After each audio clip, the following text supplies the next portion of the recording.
the brothers in the street are following the government's example. The man them are doing exactly what they're doing.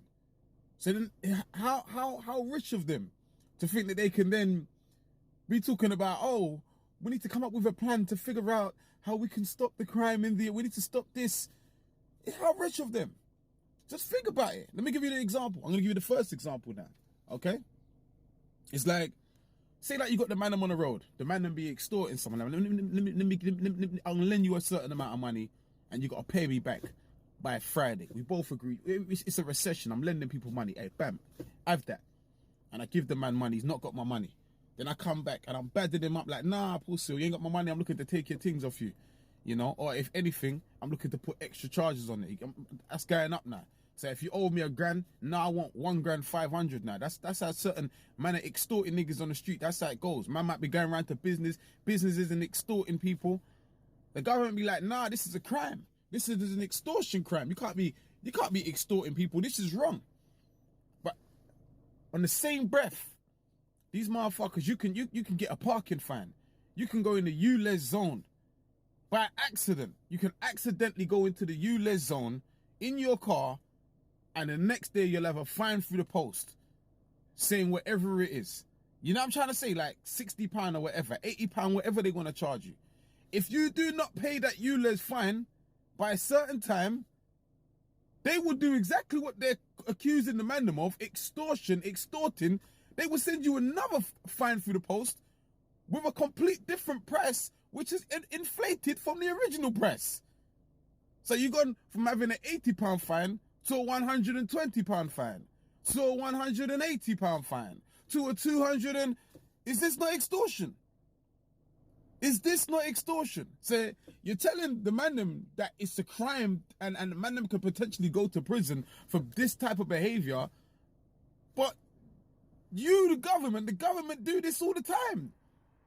This is how they're getting their money. They can't wait for someone to not pay their fines and their charges on time. There was a time if I was going to Lakeside, I could drive to Lakeside and I'll pull over at the toll, wherever it was, and I'll go in my pocket, I'll give them £2. They got rid of those guys that you had to give the £2 to.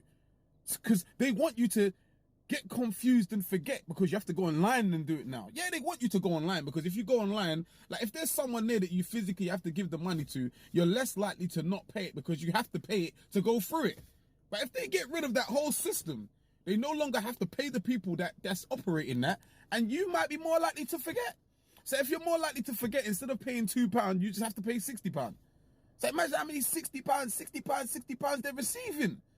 Is this not extortion? This is the biggest form of extortion.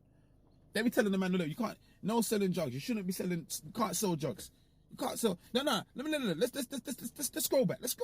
Let's talk from the man's perspective. The man that be on the road doing what they're doing, shotting their food, doing what they're doing, yeah? It gets techie on the ends. Nah, Paul, you can't sell food around here. Nah. If you're going to sell around here, you have to pay me, or you have to buy my things and whatever. It gets techie. It can get techie on the street. Where's the man them learn that from the government? The man them learn from the government. You can't just bring drugs into, you can't just bring, like, the man them have got their drugs that the government got their drugs they're selling, cigarettes and that. Cigarettes is killing people. Cigarettes is giving people cancer, it's killing people every day of the week. Alcohol is killing people every day of the week. And they're out there selling that, yeah? But you can't just bring cigarettes into the country. You can't just fly down to Spain and buy a bunch of cigarettes for cheap and then just fly through the airport and just run it back and just open up your shop and sell that. You can't do that. Hey, the man, hold on, stop there, mate.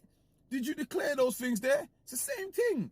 Hey, oh, pussy, what you doing selling the drugs around here? You mad? You. Same thing. Did you declare that? Nah, you have to pay, you got to pay a fine, you got to pay a fee if you want to bring them thing around here. You understand? So they're running the same operation as man them on the road, and then they're talking about they need to calm down, they need to stop this and control. Furthermore, we're in England, right? We're in England. All of us are in England. Now, supposing you wake up one day and Russia was to just bomb up, you woke up on the news, Russia's bombing up the whole of London, bombing up the whole of UK. Is everyone not going to wake up and say, they're killing us? Is the government not going to say, oh, look, we need to retaliate. We need to retaliate. And the government not going to be trying to fly over there and bombing back? Is it not that? So when the men are in the hood, And someone's come down from off the ends now, and they're moving mad and they're mashing up. Yo, they just mash up Chris or they mash up John for no reason, and now we have to go back round there. Is it not the same thing? How do you tell us that we're not allowed to ride out, but you're allowed to ride out? And this same government is the people that we're supposed to be learning from.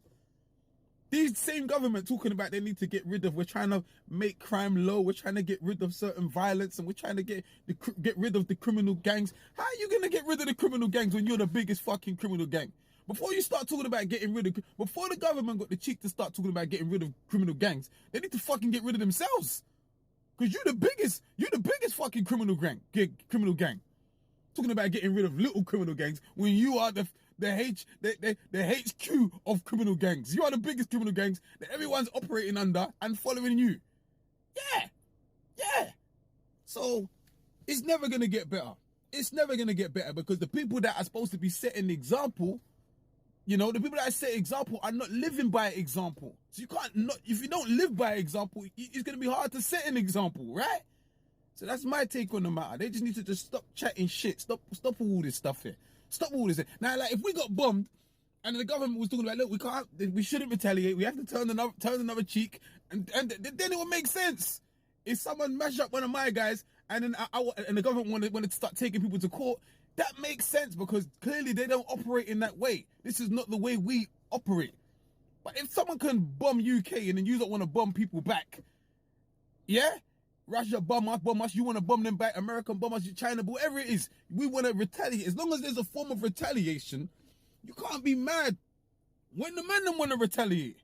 How do you get to be mad?